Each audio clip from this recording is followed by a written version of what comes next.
And, you know, the FBI has, and you have a lot of great people in the FBI, but the FBI has taken hits like in history like they haven't taken.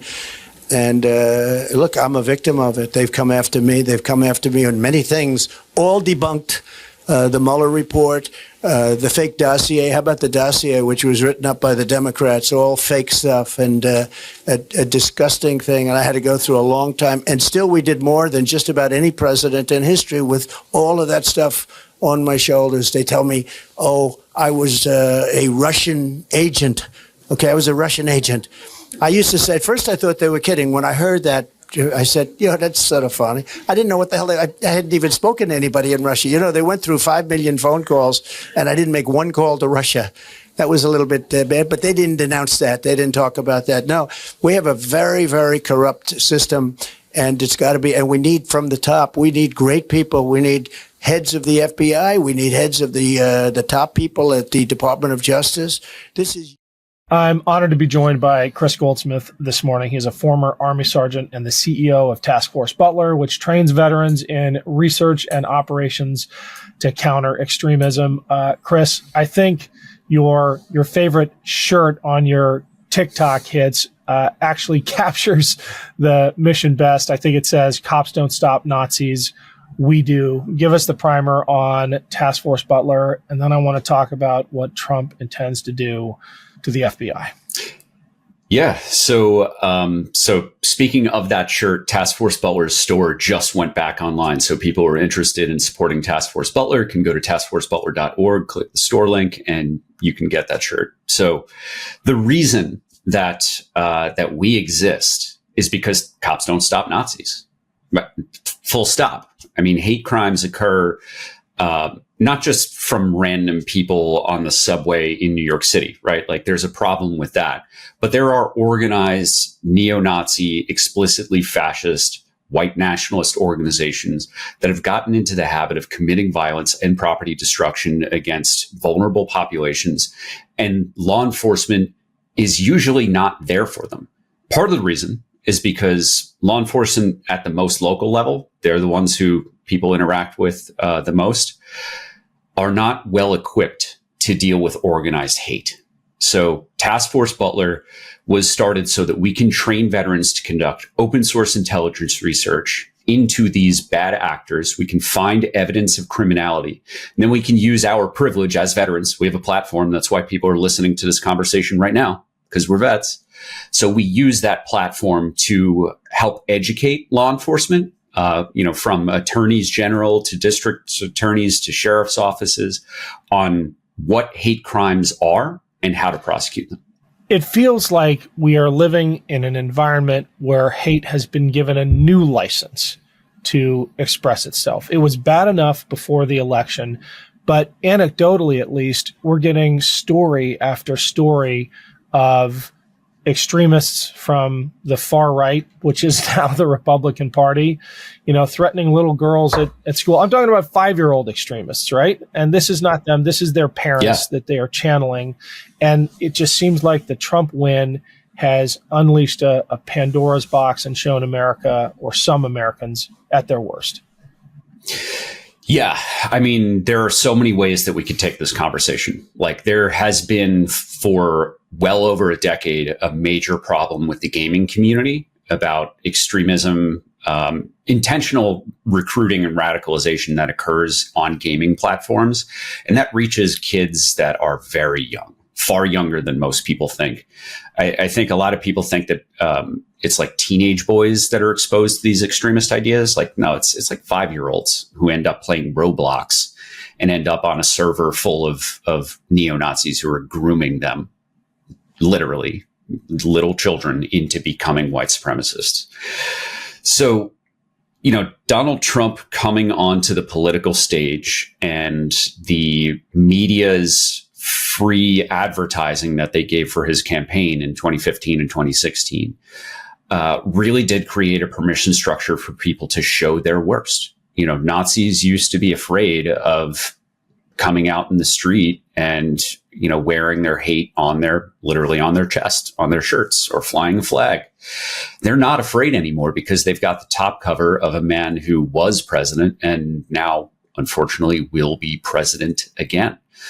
And that's why Task Force Butler, actually, we just announced this on Veterans Day, is partnering with Common Defense, which is the largest grassroots progressive veterans organization in the country. Common Defense was founded originally as Vets Against Hate, or Vets versus Hate, like a hashtag movement. And it turned into a movement of tens of thousands of veterans nationwide in 50 states who are united around the principles of anti-racism and anti-bigotry. It's Ken Harbaugh. Quick break here to let you know that we'd love to hear from you. Your comments, suggestions, thoughts about future topics and guests. Email us at info@thekenharbaughshow.com. And make sure to rate and review us on iTunes or wherever you get your podcasts. Thanks, and back to the show. Are you looking for something simple and delicious to add to your wellness routine? You're not going to believe how delicious Manacora honey is. I actually hide it from the kids. Unfortunately, my son is almost taller than me now, so he can reach the top shelf, but this stuff goes fast in our house. I've never tasted honey like it. It's more like caramel, honestly. It's rich, creamy, and ethically produced by Manacora's master beekeepers in the remote forests of New Zealand.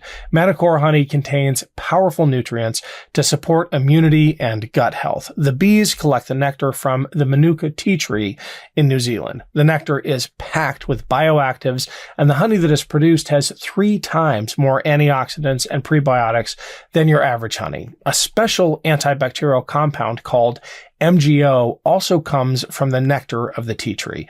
It's a game changer, and all you need is 1 heaped teaspoon each morning to get the most out of the amazing bioactives. Additional usage throughout the day is completely fine, especially if it helps cut out other sweeteners. Manacora honey is honey with superpowers, and it's easier than ever to try it. Head to manacora.com/Ken to get $25 off the starter kit, which comes with an MGO 850 plus Manuka honey jar, 5 honey travel sticks, a wooden spoon, and a guidebook. Thanks, Manacora, for sponsoring this episode. What does it mean that Trump is going after the FBI, the federal law enforcement agency that has as its mandate taking down the very same organizations that have served as Trump's shock troops, the Proud Boys, right? Designated a terrorist organization by Canada, told to stand back and stand by the president-elect.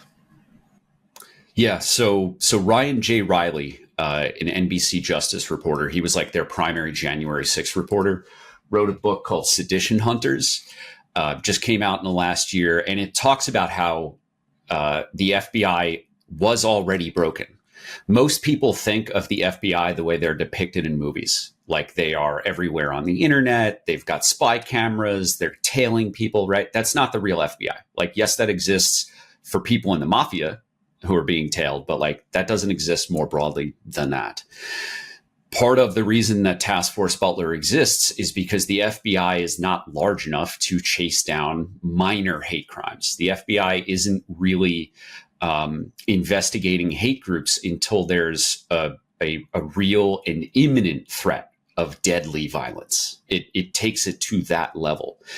So if and when the FBI is being dismantled and or overburdened because Trump is directing the FBI to investigate his political enemies, the FBI is not going to have the bandwidth to do what they're currently doing, which is going after the most dangerous of the most dangerous domestic terrorists who are doing things like just before Election Day, like a day or two before Election Day, a neo-Nazi was intercepted by the FBI because he was going to blow up a power plant station or a transmission station for power, which would have, potentially knocked out power for an entire state or region. That's the kind of thing that the FBI is working on now. And if they're investigating Nancy Pelosi, they're not going to have the bandwidth to stop attacks against our infrastructure. And that can be... Well, that was my follow-on question. Like, it's not just that he is gutting them as a form of retribution for the investigations they launched on people in his orbit. He intends to repurpose the FBI to go after his own political enemies. Yep. I mean, that is scary all by itself, especially when you factor in what the FBI won't be able to do given those distractions. Yeah, it's what could have happened. Well, let me back up. Most people don't know when the FBI is being effective. Most people don't read DOJ press releases. When Merrick Garland gives, the current attorney general gives a statement about a terrorist being intercepted, it usually doesn't make mainstream news. The only time that people pay attention to what the FBI is doing is when they fail, like when they failed on January 6th. And, out of the thousands of cases that, or hundreds that have been successfully prosecuted for January 6th, most of the evidence that has been used in these trials was gathered by people like me, who were just searching on the internet for evidence of criminality that existed in the public domain so that we could collect it and provide analysis and hand it over to the FBI so that they can prosecute the cases.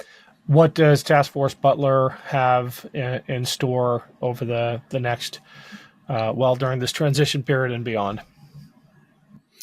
So Task Force Butler is a teeny tiny but very effective organization. We currently have 2 full-time staff, which is a big improvement from where we had been for the last couple of years.